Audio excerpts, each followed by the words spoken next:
Hey, what you guys are about to see is a clinch clinic, very informal, that I gave at my gym, Petrungrung in Pattaya, to the SMAC group from New Zealand and Australia.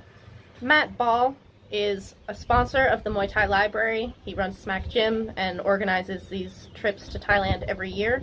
And so I always try to do something special every year that they come. I always enjoy when they come. And this year was this introductory to kind of concepts and very basic things that you can work on in the clinch to develop on your own in your gym.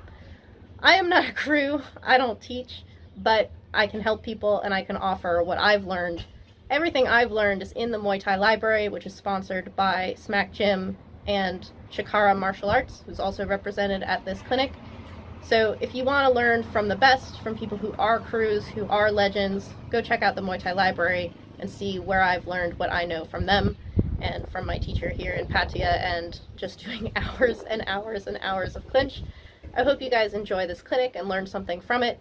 These are some of my favorite things about clinch, and I'm always happy to work with this group.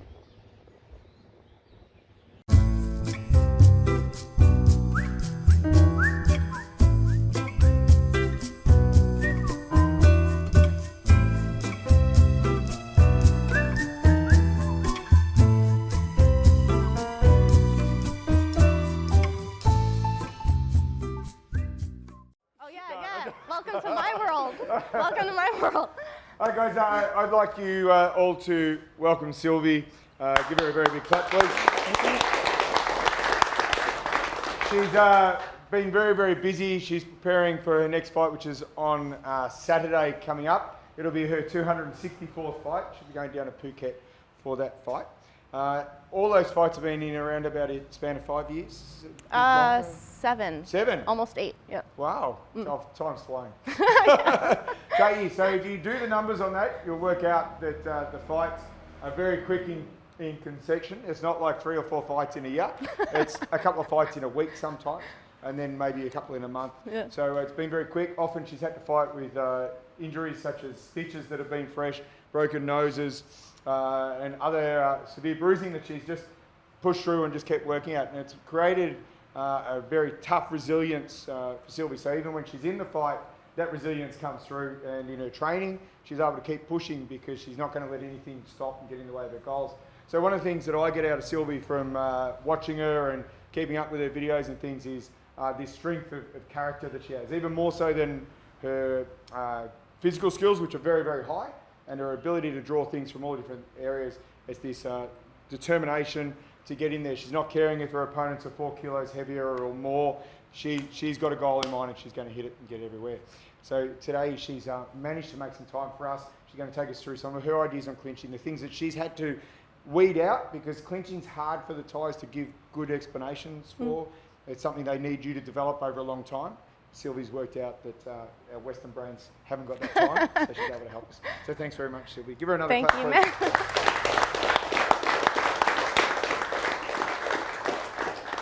So as Matt was saying, I very often am facing people who are significantly bigger than me.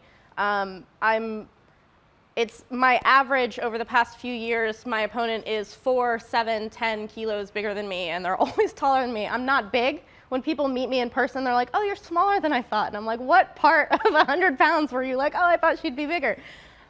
They're much bigger than me. But the thing about becoming a clinch fighter and becoming a droid in the clinch, as I've worked very, very hard to do, is that it allows me to be this kind of fighter. If I were a different fighter than how I am, I would not be able to do what I'm doing. And I'm also shaped by the path that I'm on anyway. So because of the people I fight, because of the path that I'm on, that's shaped the kind of fighter I'm capable of being as well. It is incredibly hard to learn clinch outside of Thailand. One, because most of the people who are teaching clinch outside of Thailand simply don't have the exposure to it that people in Thailand have. It's not their fault. It's the reason you want a native speaker as your language teacher, is because the way that they think, the way that they talk, has components to it that are from years and years and years of growing up in that. And people in the West simply don't have that kind of experience because we don't immerse ourselves in it here as much.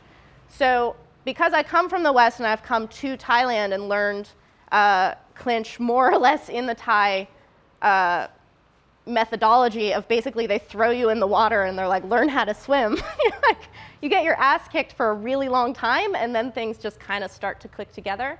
So what I want to talk to you guys about today is, one, why clinching is so awesome. Like, people in the West, because the knowledge of it, the depth of knowledge, and the, I guess, technical ability within it is just lower than in Thailand. I think that people don't like it as much because they just don't get the kind of exposure to it, and they don't get to see it working in its really finer points. When you see it working and when you feel it working, it's really an awesome part of Muay Thai. It's really beautiful. And then on top of that, I'm going to be talking about kind of the categorical things to work on when you take it home and you start working on it yourself.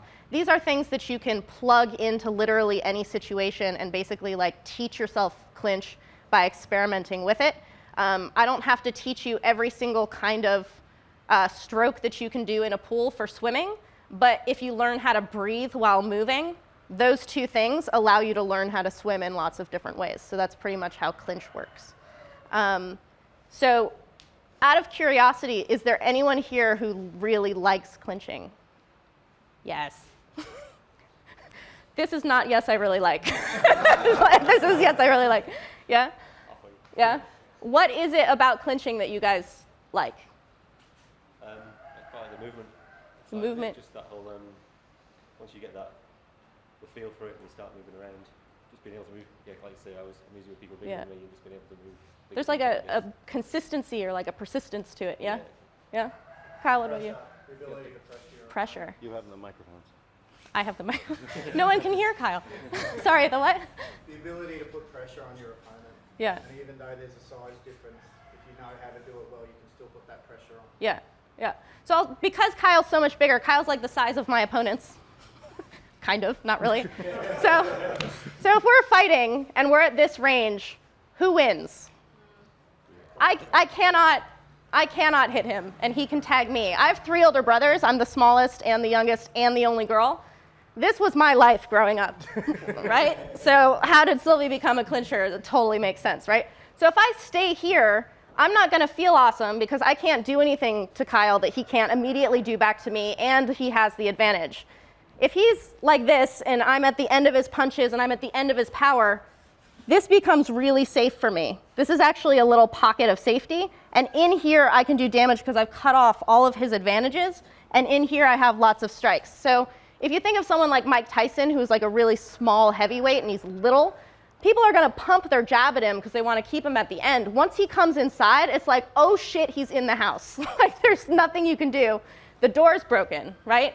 This is one of the things I really like about clinch, is that from here, I naturally don't feel good because I don't have the advantage and I have a very distinct disadvantage. But once I come in here, I have power that I don't have in other places. So that's one of the things that I really, really like about clinch. And by forcing my way into this distance, you're psychologically doing things to your opponent that I simply cannot do out here. Am I scary? No. Well, Am I scary? It's very different. Thank you. So that's one of the things about clinch, if you're a smaller person, is that you're getting tucked inside what someone's advantages are, and you're generally like, I don't like being here because I'm getting tagged and tagged. Mentally, if you just think about it, like logically, stepping towards someone who's firing at you doesn't feel safer. But when you actually get in that little pocket and you're like, oh, like the power has all been, is like firing past you. I was really into this game Altered Beast when I was a kid. You guys are too young. But Altered Beast was on Sega Genesis. And there was this guy, he was like one of the end guys on one of the levels, and he would throw his head at you like this. And if you just came inside where the heads were going, you could like punch him to death. And it was just this little pocket. So in my head, when I'm like coming towards people, I think of Altered Beast and the guy with the faces. And I just like come in, like get in my little pocket. So it's one of the things I really like. So let's start working through just a few of these things. Pair up as close to size or people you like as possible. And skill. I don't know you guys, so I can't really pair you up, but you guys know each other, so if you can pair up, or Matt can help pair up.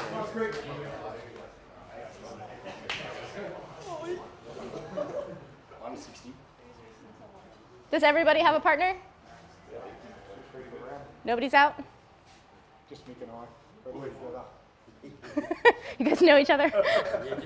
Okay, so very first thing, you're small, come this way.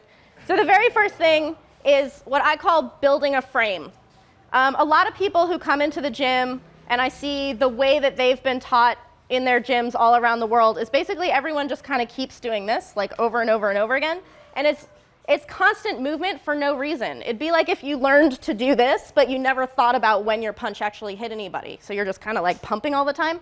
So you don't move meaninglessly, but everyone learns this position, which is a super dominant position. But if you guys watch fights at Lumpini and Rajadamner, nobody ever gets this because anybody who knows how to clinch will not get into this position. So you're learning this end game and nobody ever does it. So what I do is I do like a half position. So this is my frame right here. My head is tucked into her shoulder. I have one hand on the back of her neck and one that's in the crook of her elbow. You do not have hands when you're clinching. Do not clinch like this because you don't have them. You're wearing gloves. So you make little hooks out of your hands and you become like a little T-Rex and keep your hips in. And this is your position. And from here I can turn like this, I can knee, I can push, I can elbow, everything from those positions. Don't use your hands, okay? So you want one hand to be up like where a high ponytail would be and one elbow kind of on the front of the body. This is really important to keep this elbow touching. Everyone can see my elbow is making contact. If you float your elbow off, you end up using arm power and you get really tired, especially if your opponent's bigger than you. You're just gonna be doing this and they're not going anywhere. If you make contact like this, it's like arm wrestling and you can just rip someone just from there. And then if she tries to grab me on that side, because my elbow's touching, I constantly have this little door jamb to move her or create space. So even if you grab me, if you grab tight, yeah, so she's getting a lock on me. Because I have this one elbow tucked in here, I can always create space and come off of that. So pair up and you can actually do 50-50. If I'm holding her like this, she can more or less do the same thing. I'm controlling this arm, so I'm winning. But she can do the same thing here and just put that one on the inside. Inside. Like this, yeah. So if you have here and tucked in here, you can control me. Put your head kind of towards my shoulder. Yeah. Yep. And then where the head goes, the body goes. So if you pull my head, my body's gonna follow it, yeah? So pair up.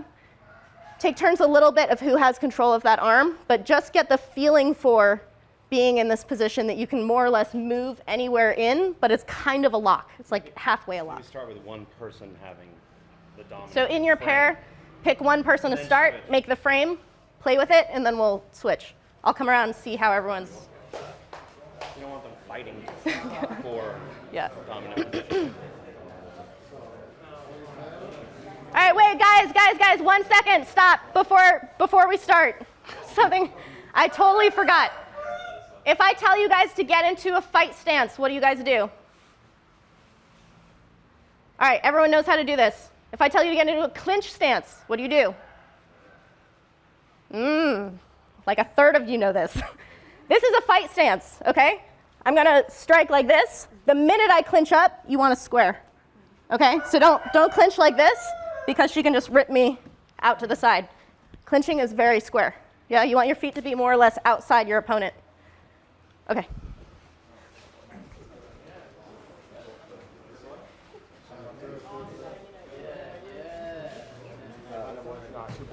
All right, so this needs to be more like in the actual joint. You can use your wrist like this, but you want this elbow to be kind of pushing into the collarbone a little bit. Yeah, and then tuck your head in. Yeah, and like feel steering like a big wheel. Yeah. So your hand is high, but it's still too low. Put it up here so that this elbow is here.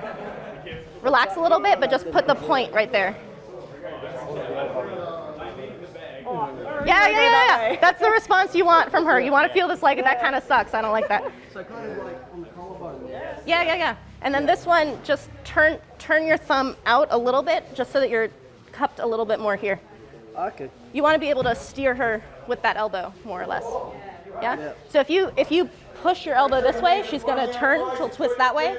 And if you mess with the arm, she'll move too. So I'm not turning with the wrist, I'm actually turning with my own body You're weight. like putting a little bit of like, yeah. Yeah, It's like okay. turning a big heavy wheel or something. Like, Yeah. Your hand is too low. Yeah. He's tall, so it's a little bit hard, but just put your elbow here and your hand rests up there. Where my ponytail is. Yeah. And is my head on this here? Yep. You guys do not forget to put the head on the shoulder. This is important for elbows. Sylvie has more than 200 stitches. Put your head in. Keep it tucked.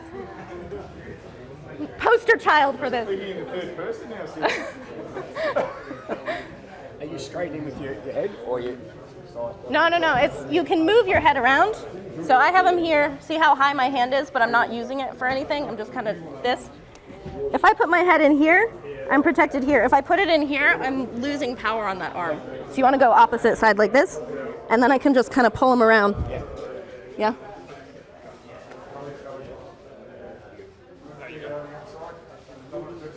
Who's in the half clinch here?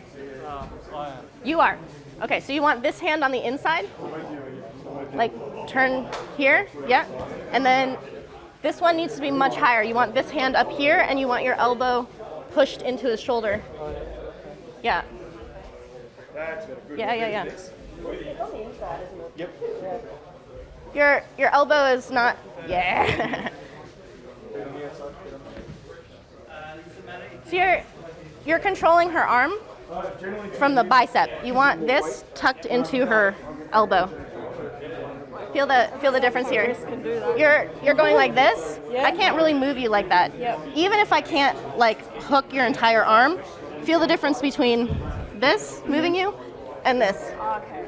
I'm actually just putting weight on it. Yeah. That's my eldest daughter, Which one? In white? the one in shoes. Nice.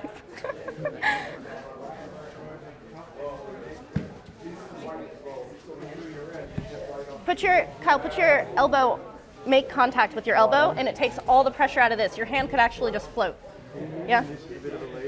Yeah, but if you put it more into the joint, you'll have more control. When I'm spinning it, to go this way. Yeah. Yeah.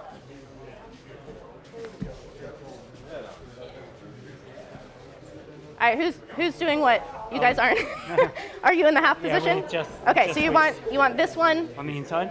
inside like this. Yep. And you want the wrist to be tucked in here more than the hand. You don't have a hand, so it's like Yeah, this. yeah, sure. Yeah. And then your hand needs to be up here, and the elbow making contact on the shoulder. Yeah. That looks nice.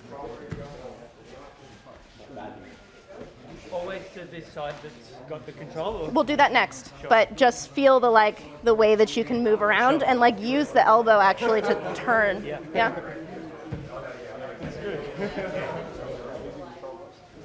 All right, guys, stop for a second. If you haven't switched yet, switch after I say this. But something that you need to think about is that you do not want to be using a lot of power when you're clinching. If you're using a lot of power when you're clinching, you're going to get so tired. You get so tired. I love when my opponents start making their like sound because I'm like, yes, I can breathe underwater. And I'm taking you all the way down, yeah? You want it to be very, very light, okay? You're big. If we're clinching and I'm using power, I lose really, really fast, okay? So if I'm like wrenching on him and moving around like this and trying to like pull, I'm gonna get really, really tired. What I'm gonna use is the discomfort of my elbow against his shoulder and the weight right here. So instead of using strength to try to control his arm, I'm actually like a wet blanket. I just kind of put my weight on it, and now half his body is taken out of the equation, right? And I can move it at any time because it's my weight. He has to struggle against it. If I want him to move, I don't want to be like wrenching on him like this. I'm literally just going to poke him with my elbow, and he'll go. It's like how a bull has the like nose horn thing. You're using your elbow to push people. So if I change my position, everyone's been doing one side. You can change your position to the opposite side, and it's exactly the same. I'm just going to push him this way. And if he tries to grab me on that side, I can use this elbow to lock out his shoulder or just cause him pain in the center, right? So you're not using your hands. There's no strength in the hands. It's like, I I don't know how many of you guys paint your nails, girls who paint your nails, when your nails are wet and you can't do anything and you have to pick things up like this. That's clinching. You're like you're like pinching like this. You don't use your hands. Yeah? It's just like this. Okay? So if you haven't switched yet, switch. Sylvie, do you find with the difference, as the taller they get, do you have to modify maybe the elbow a little bit more or something? If someone is really tall and you're trying to grab their neck, you lose all your power because you're trying to be tall. So you end up controlling the arms more. But that's the hook on the elbow, how I just put my weight on it like I'm a little wet blanket. So for a taller person, you just want to kind of, like you be short, right? Like pull them down. Yeah? Play it.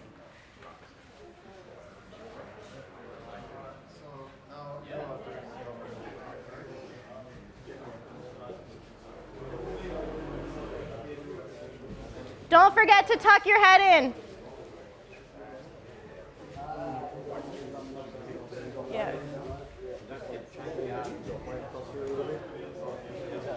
So you're using this to spin her.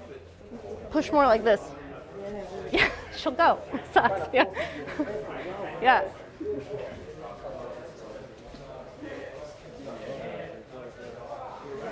Guys, you do not need to be wrenching on each other's necks at all. This is not a like pulling on the neck. I don't need to be pulling her neck at all. It's here. It's just poking with my elbow. It's just kind of pushing.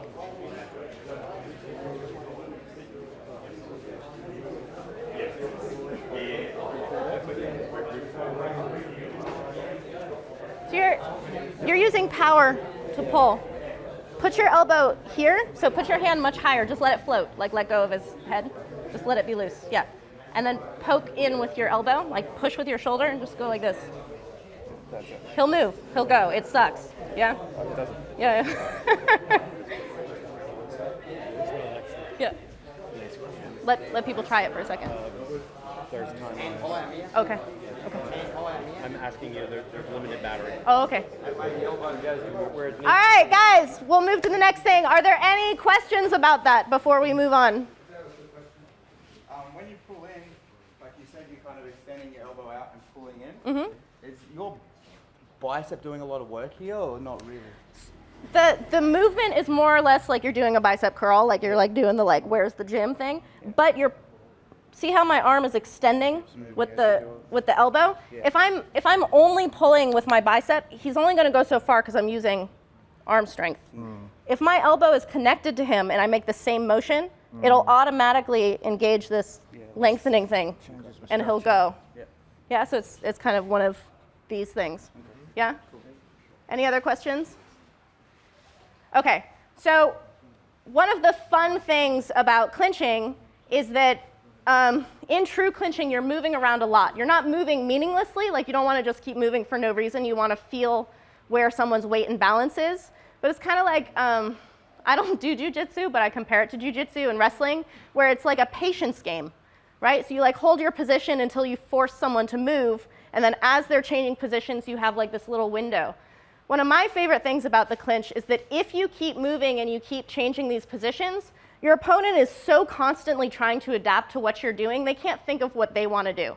So if someone is constantly trying to balance themselves like this, they're not going to be throwing knees at you. And if they are throwing knees and elbows, they're not going to have very much power because it's kind of this like stagger walk kind of thing. So you want to be kind of constantly moving, and it's a little bit like it's like a waltz, right? So you want to kind of be very even. You don't want to be like crossing over your own legs like this. It makes you very like drunk looking, okay? So if we have this same position, this half position, remember I said you want to have like a wide stance and you want your hips to be in. If I want to land a knee from this position because we're close, all I can do is this, which doesn't hurt very much. I have to create space to land those knees. But if I create space like this, we're 50-50. If he's faster than me, I get nailed before he can do anything, right? So you want to kind of angle off all the time, and it's like waltzing. I step outside his foot, move, boom. He's off balance, so he can't land anything. And I can go in both directions without changing my arms, okay? So as we were just doing the half position, I was asked whether you can push or pull. You can do both. Normally, the hand that's on the neck, people like to pull. It's much easier. So you step outside, and then your leg and your arm is one piece. So it comes together at the same time. And then because this leg came back, you have power to throw it. But I can also go the other way. If he's resisting me and I know that he knows that I want to go that way, I can actually, again, it's the same thing. You step outside, and then I'm just going to put his head in the pocket of where I'm vacating my spot, like this. So you literally just move out of the spot that you're going to put his head in, like that. And you don't have to switch. So if you like to pull, you pull this way, switch, pull that way. If you don't want to switch, if you have a good position, you can go here, you can go there, and you want a knee on top of it. The important part is that when you have a grip, whether you're pushing or whether you're pulling, see how my body moves as one piece? If you let your arm go lax, if it's long like this and I try to pull him, I'm off balance and he doesn't really go anywhere. You don't want to be like wrenching with your back. You want to stay pretty close and see how close I stay to his body. Bang. If you picture like a ball at the end of a rope, if you have a short rope, it's not very hard to like get that thing whipping. If you have like a 10-foot rope with a ball, you have to like get it going like this to make it move. So you want to stay really, really close to your opponent when you turn, okay? So pair up again, decide who's going first. How do you want to train that? So one person goes first, make your half position, and practice going in both directions, but 100% throw that knee on the end of it, because the reason off balance someone is to land the knee. So you turn, knee, go outside, knee, yeah?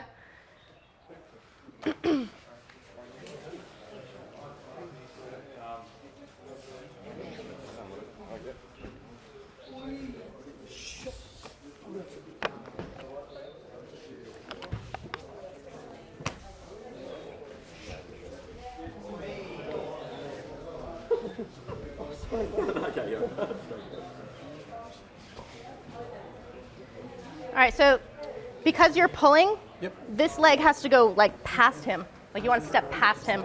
So basically, if I'm not going to touch you. If I were going to turn him, now we're side by side. Yeah. If you go this way, oh, so much power. You're like exhausted going this way.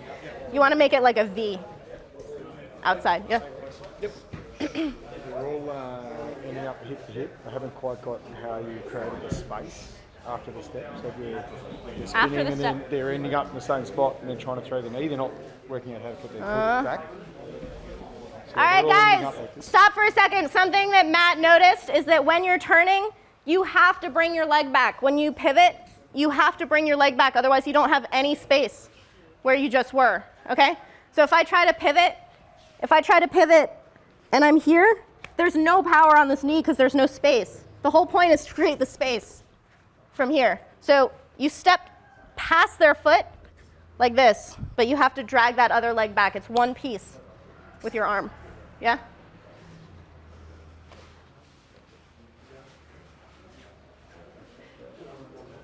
Helpful. It's really helpful. You can do it without. If I don't pull her head in, even if we have this distance, if this is locked as one piece, she'll still go. Right? But it's much easier for me to keep her close to my body. Using it for protection and control? Yeah. Yeah. Just like tightening it in. Yeah. Like this. Okay? So when you take this home and work on it, practice keeping your feet really like level when you're landing. Okay? The next thing we'll work on is the lock. This one's a little hard to teach. So before we partner off, everyone just get even in the circle, and I'll go around and let you all feel it, but, oh, who do I do this to? The lock sucks, you. All right, so the thing about locks, right? People will learn a lock like this, which is basically just trying to like wrench someone down. When you get someone into a lock, it allows you to breathe, okay? So when I relax, I don't want to be going all the time, but I also don't want to breathe like this because now I have to go through this terrible neighborhood again to get back in. So I want to stay really close in. I've landed my knees, and then I want to kind of shut him down. So I'm going to use the bone on my forearm, which is exposed when you're wearing gloves, and even if it covers up to here, it will come through that padding. I put the bone on the back of his neck, so my thumb is kind of pointed down. This arm does nothing. This arm is a crowbar. It just sits there. This arm does all the work. You're gonna lock your wrists like this, because you can't do this with gloves. You lock your wrist, and then this one does like a bicep curl and pulls the bone into the back of his neck. Sorry, this sucks. So you want your elbows, again, here as like leverage points, and I keep my head tucked in because I'm little. So I want to kind of like create a third point here, and I'm just gonna pull him down, right? So I lock myself here, and then I can just move him anywhere I need to go, and I can move with my elbows if he tries to get in. Just move like this. You can do it on either side, okay? You can switch. I'm not as powerful that way because I'm right-handed, so my right arm does better pulling. But you basically just want to get in there and pull down, okay? I'm going to come around and let you all feel what that feels like on the back of the neck. But the top of the head, the more you can tuck it under, the more leverage you have because it's like a vice. Most people know that there's a nerve here. That's how you knock someone out, if you get them like on the side of the jaw. If you tuck your head into someone's jaw, push against it, their knees kind of buckle like this. So if you have someone who's really strong and they're locking against you, you push your head into this nerve, they kind of like, that's your opportunity to swim out. Okay, Matt. Nice. Right? So you want to get kind of the back of the head here, like at the base of the neck. Oh, yeah. Yeah. Your hip cracked, Vic. Yeah. Please don't hurt me. No, just It's love. This is what love feels like. put your hands on.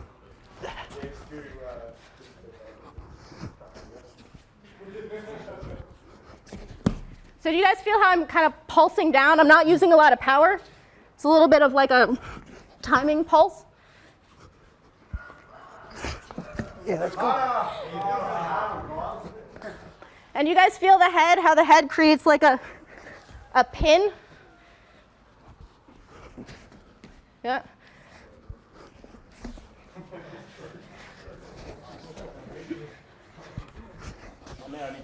Ah! Bang!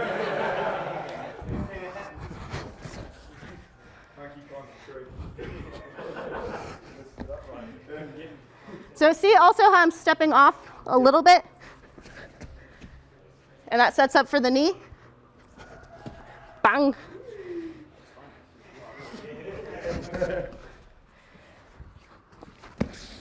Yeah? So that needs to be going into the back of your opponent's top of the head. And this hand does all the work. Do not pull with this arm. You don't have to rip down. You don't have to rip. You just want to Yeah, don't like kind of lock. not to rip in the beginning. Your opponent, your partner,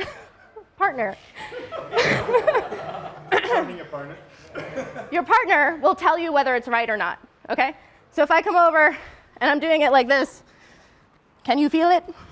No, not working. Can you feel it? Yeah. So help each other. Be like, yeah, no, that's not quite it. Or like, oh, yeah, that's it. Like, help, okay? So decide between you and your partner who goes first.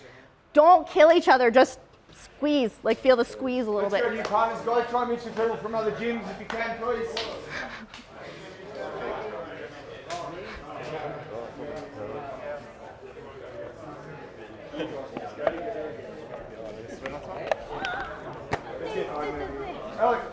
Your thumb points down, and your wrist goes to the other wrist, and you just kind of bicep curl it down. But put your head in. And then this hand does all the work. Yeah.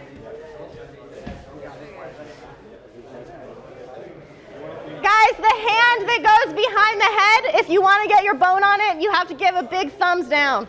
Your thumb has to go down behind the head. Yeah? To rotate it. Is that pulsing motion that you're doing? Like where you're sort of... You don't have to. You can just break them down a bit. Yeah, you can just squeeze like this, right? But I'm gonna like burn my arm out if I'm just squeezing, so I want to move them. So just kind of do a little like. Is that jolting just to try and break them down a bit? Yeah, as well? like if you're strong and you're resisting me, Yep. I don't want to keep resisting you like this. I'll just do one of these. Yeah. Yeah. I like that.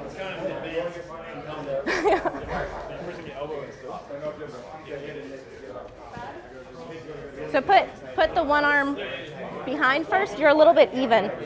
Put here, and put the wrist against it. And then from here, you're just gonna bicep curl. Only from here, you don't need that one. And put your head in. Yeah. So here, right? And then put your head in.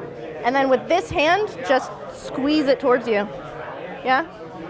Your elbow is too far back. You want your elbow here? Yeah. Now try. Yeah. Now put your head on her jaw. Yeah. So your thumb has to go down. You want this bone on the back. Yeah. And then your body's too far away, so you're taking away all your leverage. You actually want to be really close. Yeah. So here, feel. I'll do it again. Okay, just softly. Yeah. So sorry. So I've got my elbow on this side. Yep. Feel how my head is coming into your jaw here. Yep. And then I'm just gonna squeeze. Oh, okay. Yep. It's like this. And put your hips in, get closer. Yeah. And then from here. Yeah.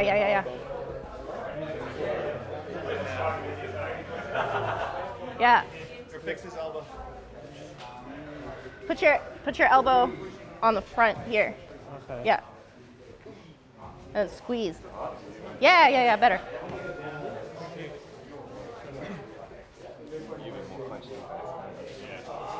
That's good, but if you keep your hips in, you'll get more leverage. Okay. If I'm here and I've got my hips way back here, I can pull as much as I want, but there's no pressure coming from the front. You want pressure from both sides. So if I stay close, yeah. If I'm here, there's no pressure on you. Yeah. If I get close, Yeah. the pressure comes from both sides. Yeah. Stay close. Guys, when you're doing the squeeze, you have to stay close. You can't do this all tented out from each other, okay? Because it takes all the leverage off. So if I have a nice lock, like this is a decent lock, but I put my butt back like this, there's no pressure coming from the front. It's like it's taking a vice grip and taking half of it out. So you're just kind of like steam shoveling something. You have to stay upright. See how close my hips are staying? This is protecting me from knees, but it also allows more leverage for my elbows on the front. Bang, right? It's kind of like squeezing. You don't have to be wrenching each other. You can just put the squeeze on, like a little pulse. Yeah, but keep your hips in, okay? If you haven't switched yet, switch. Yes. Can you show the best way for me to do it when I have to get under the chin for a shorter person? Yeah, so you're taller than me, yeah? So if you go like this, just put your head here. You don't have to go on the jaw. You just want the head kind of offline. Off the side. Yeah, so you're kind of just coming in. Your elbow is on the wrong side. Put your elbow on the front. Yeah. In the collarbone. Oh, Inside, yeah. Yeah. And then you have leverage against his head. Oh, so both sides. Yeah. Yeah. And because you're so tall, you don't necessarily have to go down. You just pull in like this. Yeah. Next thing. What is the next thing? I don't know. We had one more thing. Many things. Face smush. Oh, the elbow. Escape. The elbow. Yeah.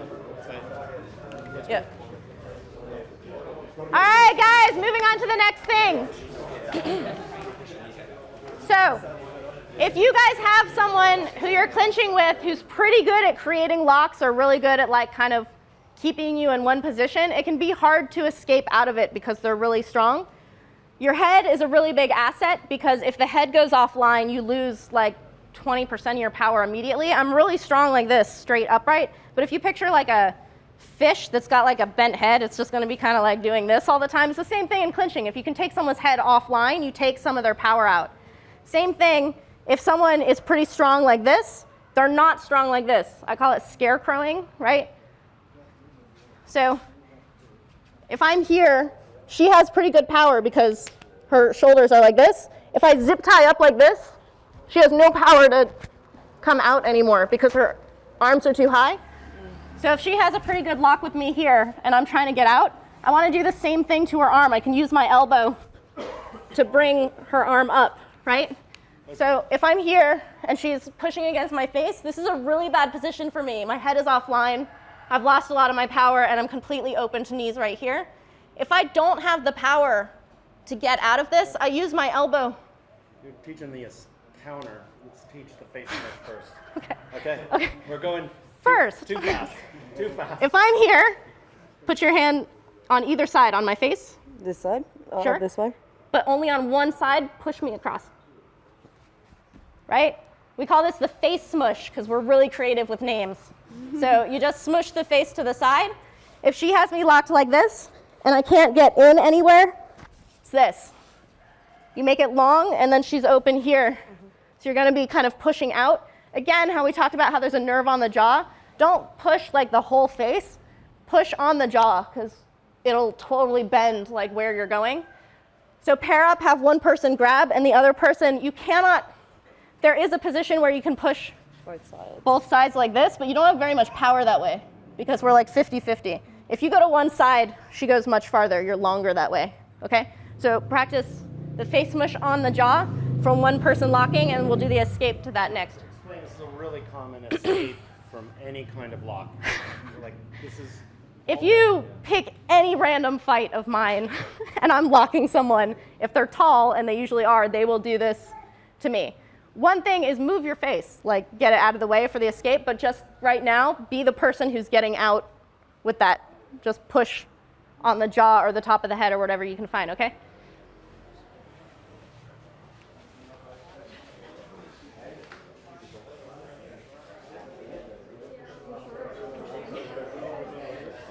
There it is. So first square up. Yep. You're like this again, so you've actually cut off part of your length. I was looking for his jaw. Yeah, so you're pushing on his neck, push on his jaw. Yeah.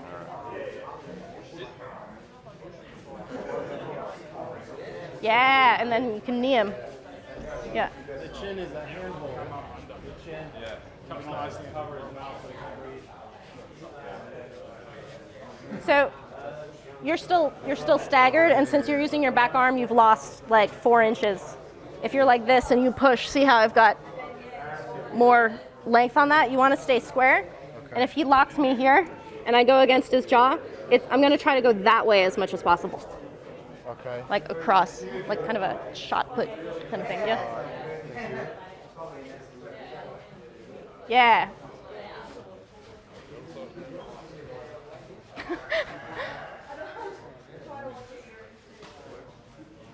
Yeah, so don't pull your own body away so much because then you're losing some of your length. You want to push out. Yeah, nice.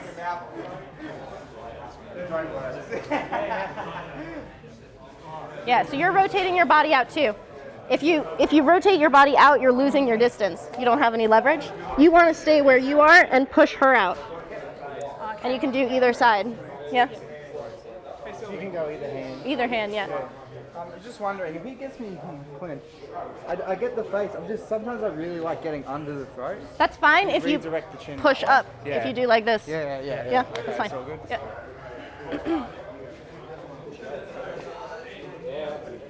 Control the chin.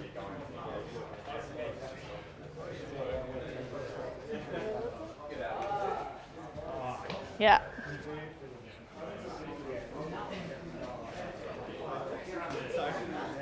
Just trying to.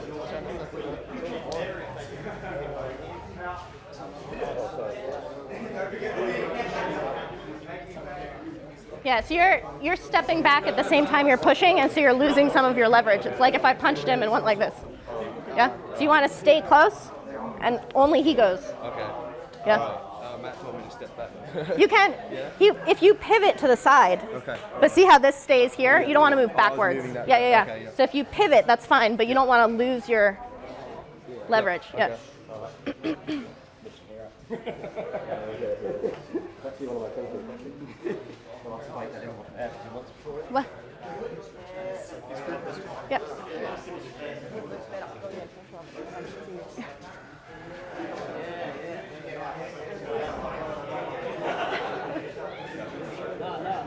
So use this arm. Use the opposite arm. Yeah. Because you're struggling to get in. Yeah. But it's actually from the outside. if I try to come inside like this, see how she's cutting off all my power? You go out. Outside, yeah.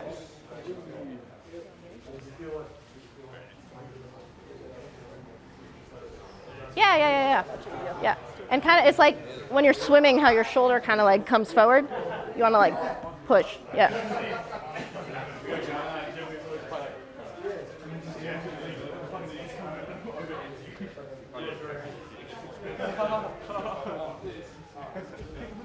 Yeah.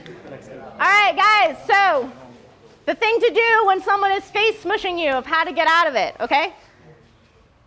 So if I have you here and he's pushing my face, number one, move your face. It's like the easiest thing in the world. Nobody does it for some reason, right? So if he's pushing it and you're like, oh God, he's got my jaw, move your face, yeah? But if he has you here and you've moved it, but he's not letting go, I have to get my elbow out of this position. My elbow comes up and then it can come down, right? So you're using your elbows to escape. So even though I move my head to take a little bit of the pressure out of my face, and then my elbow goes up, see how my body goes this way to create this leverage? My body goes here, and then over. Yeah? So, turn the thumb down. So, in the same way that when you're doing the lock, your thumb goes down like this, when you're coming out of this, my thumb is going to go down to get my elbow up, and then I can reverse. If you don't an turn arm your hook. thumb down and you're just thinking about your elbow, it's going to be very hard to do. You have So it's to like rotate this. your hand all the way over so your elbow goes to the Yeah, sky. down, out, okay? So pair up again, have one person push, and then adjust your body a little bit so that you can get that elbow up, and then reverse direction and pull over. Not a lot of people know this counter. Nam Sok Noi, one of the great fighters ever, taught it to her. Diesel Noy's taught it to you, but a lot of people don't know this escape from the face smush. Yeah. Like tons of fights end like this. Yeah. Like So rough go slow and just kind of try to find your little angles to wiggle out, yeah? On the end of that, you try to cut on this now. Around like this. Yeah. Are you bringing your elbow bent? Are you trying to bring the elbow that way? Yeah, because, Yep. so if I have you here and you're pushing my face, Yep. yeah? When I come here, if I just stay right here, I haven't gained any kind of position. Yep. So I reverse it like this. Yep. And see, Yep. it's like doing an uppercut. Yeah. So that your elbow comes in. So you're locking that elbow back. Yeah, in. yeah.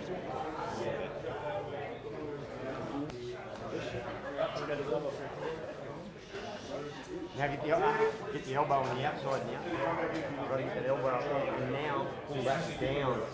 And now pull that down. Yeah. Now you've got it. Yeah. Elbow up. And now pull hook it down. Yeah. So even if you don't get your elbow all the way outside, you're getting it kind of here, but you're lifting his arm, which is good. His arm is lifted. Then just bring your hand over. Yeah. Yeah, thumb down, nice. He's got a good thumb down. Really good.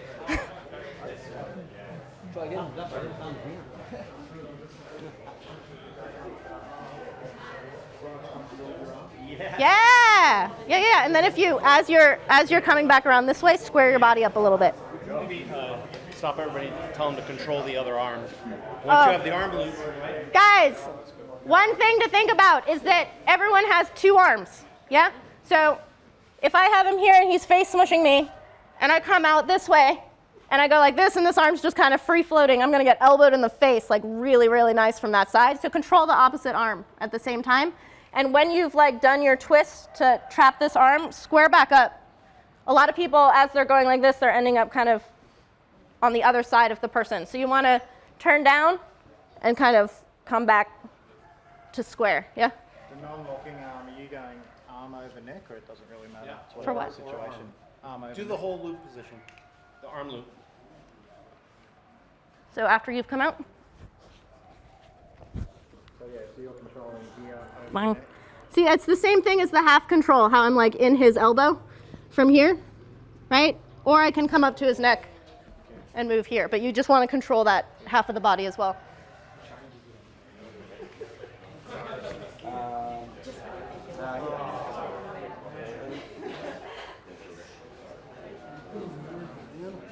Yeah, yeah, yeah. Control. Yeah, nice. Yeah, I'm just kind of hanging there going, oh, this is great. Yeah, nice.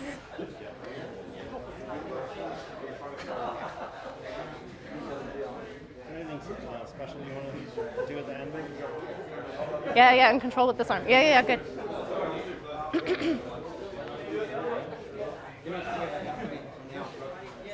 Yeah, nice.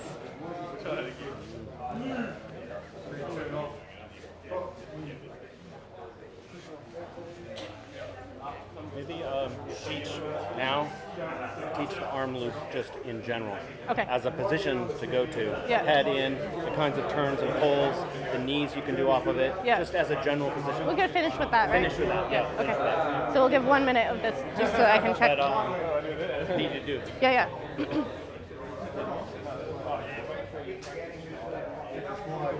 So come back this way. You have the right position like this, then just come back. Okay. Yeah. Yeah, yeah, yeah, good. Yeah. All right, guys, we'll do one last thing, and it's totally related to this. We'll just do the arm hook, okay? Arm hook is really good if you face punchers. Duuglas-Ittu, who's the king of knees, he's super tall. People love to punch him in the face. It's like their favorite thing. He fought against Samart. Samart was a really, really good boxer. So what do you do to someone who's punching you? You take their arms out. You just take them away. So if we're here, and I know that he wants to throw elbows, or I know he wants to punch me, at this distance, he can still do that. So I'm just going to take his arm out of the equation, right? And if he starts struggling against me, I just take the other arm out. And I can keep moving him. I can kind of drag back, right? Or switch sides, go forward, bang, right? So you've got, it's the same thing as the first position we did. You're just going to tuck that arm in towards you. When you actually grab the arm, you want to go above the elbow, okay? If I grab below the elbow, he has a lot of range of motion right here that he can slip out. If you get above here and really wrench it in, it's really hard for him to get out, especially with gloves on. And then I want to kind of, when I actually hook it, I'm doing like a uppercut, so my fist ends up on the inside of his chest here, like this. So when I hook it, my fist is here, right? And you can just switch sides. He wants to give me that arm, bang. No, he wants to give me this arm, okay, bang, yeah. Because I'm short, when I have it, I kind of start just kind of pulsing back. I like to go backwards because it creates the space that I can then throw my knees. But you can turn too if you want to stay in one spot. So I can pull him this way, or I can go towards the arm, or I can go away from the arm. You can really kind of do anything, but you want to keep control in two spots. If I have him like this and this arm's free floating, I don't have full control of him. He can now go inside, yeah? You can trip people from here. You can take their legs out and things like this, but just work on getting a nice tight arm loop. By the armpit, towards the armpit. Up in here, yeah. Just below. Yeah, so decide who's going first and just get that as someone's reaching for you, just practice that grabbing the hook. Switch around partners again, guys. Find someone new and get straight into it. Try and go to someone from a different gym.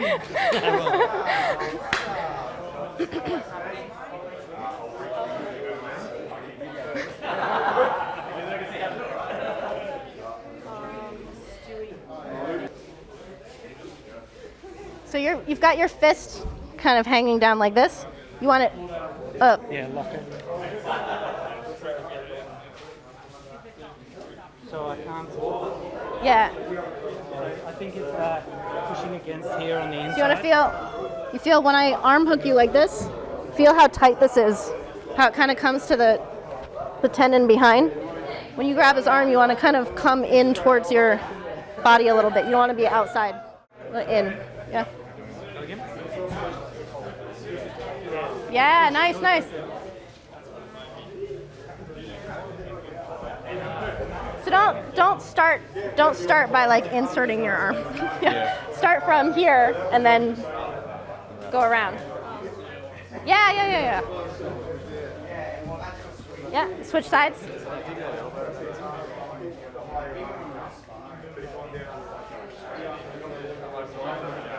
Yeah, so when you start, when you get into the position, be a zombie or whatever. Like put your arms out like you're trying to grab, and then he'll arm loop. Yeah. You want to feel how to get into it from a position of someone coming towards you, because people, you don't actually arm loop like this, right? So if I'm like this, pick which side. Good. Yeah, and then control from here, and bring this fist up to my shoulder. Up there. Yeah. Can you dig that elbow in as well? You can, but feel the squeeze. Yeah, squeeze that with your elbow. Yeah. Okay. There's no way I can get out from that. Yeah? So you want it to be this kind of tight, like, there, yeah.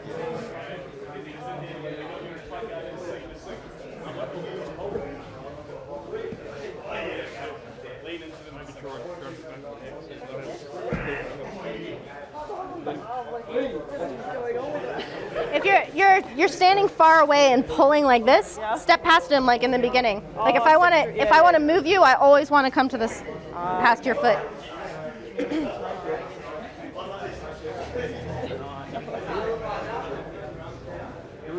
Yeah, less power and more bang for your buck.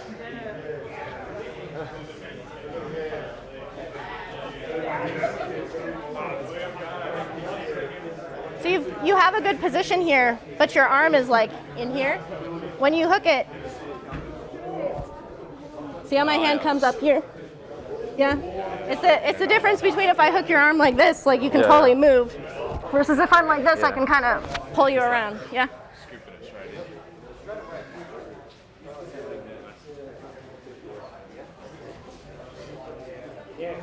in. Now lock in.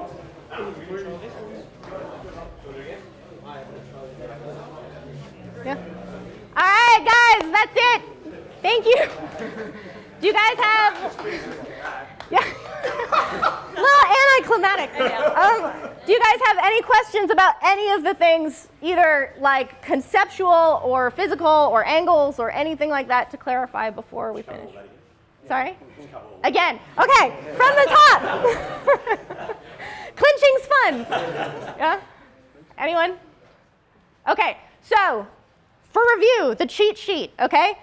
When you're fighting like this or like this, depending on what your stance is. When you get close, you immediately want to get like triangular, okay? You want to be outside your opponent's stance, because if you're narrow, you're susceptible to a lot of turns, and you want to be turning a lot in the clinch, because that's how you land things, right? If you teep someone first and nail them in the face, they can't really defend themselves. If you just come in and like try to get someone in the face, they're pretty good at blocking it. That's what the turn is in the clinch. You want to turn, knee, turn. Just keep moving, because people are going to constantly be trying to like find their balance. And tuck your head in, okay? You want to be like a little tick all the time. You want to like tuck your head in, one, because you can make someone kind of lose some of their power, and two, you're protecting yourself from looking like me. Yeah? Anything? Anyone? No?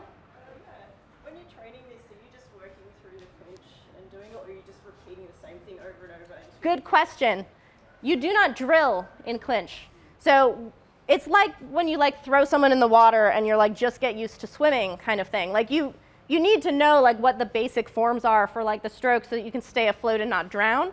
But in general, you're basically, when you're clinching and when you're really good at clinching, you're feeling things. You don't need to be seeing them, and you're not going to be like, okay, person trying to punch me in the face, let's get into this position where I can do this. You want to be getting into and out of them naturally. And you're going to be losing and winning and losing and winning over and over and over again. There's no like, I made it to the dominant position, and now I win and we're done and we start over. It doesn't work that way. You're like, I got to a dominant position and I let go, and you get kneed or elbowed or thrown down or whatever the thing is. So you basically want to, when you're clinching, make it as marathon-like as possible. It's not a hit drill kind of thing. It's more of a like, constantly keep feeling and moving.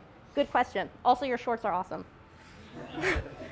You, in a lot of your videos, you talk about sessions like volumes, like hour and a half plus at a time. Yeah. Is that something that really helps you to gain that tenacity to keep going? For sure. So you look at big chunks of clinching, like not 10 minutes. Well, like 30 minutes is like the least amount of time you do for clinching. That's the like maintenance mode. If you have a fight coming up, or if they really want someone to get their endurance, or they're trying to raise a kid up a little bit, it'll be like an hour. You'll be man in the middle, Shark Tank, and you have a new partner coming at you every time someone gets thrown. And this is not so much about technique. You learn technique because you're trying different things, but it's about under fatigue and under duress and under things not working, believing that they will eventually, right? Like it's not a I simply can't turn you. It's I can't turn you yet, but the more tired you get, the easier it is to turn you and that kind of thing. So that's one of the reasons that doing it in like a marathon method is really good. But clinch is very much like language. So if I'm trying to learn Thai and I'm studying it in the book and I like only have conversations about where the bathroom is, I'll only know how to ask for the bathroom. But if you're in an immersive situation where you talk to everybody, you talk to a 3-year-old whose vocabulary is of a 3-year-old, and you talk to a professor whose vocabulary is like a professor, all of those things influence how you can talk and what you can do. And so that's what clinch is like. It's like talking in immersion. Yeah. And there's another aspect of this. Sylvie has filmed her training with the greatest clinch fighters in Thailand, some of them ever. And it's all documented. So if any of you want to jump down a rabbit hole, you can see where Sylvie learned a lot of what she's telling you today. A lot she learned just 7 years of training. But there's documentation of the greatest ever, like forever, for generations it's there. The Muay Thai Library that Matt sponsors. And Kyle, Shakara. Yeah. These two guys make that possible. Yeah, so if you want to study this on your own, there's stuff, there's like source material. Yeah. Thank you guys for coming. It was fun. I like talking about clinch. Thank you.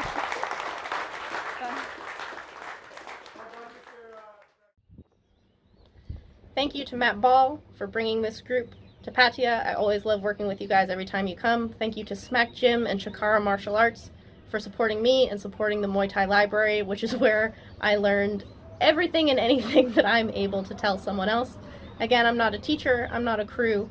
I love working with people, but if you want to learn from people who really are legends and the greatest and are who have taught me, check out the Muay Thai Library. There's more than 90 hours of long-form instruction videos in the Muay Thai Library, and these are the greatest Muay Thai of Thailand. So check it out. I hope you guys enjoy it.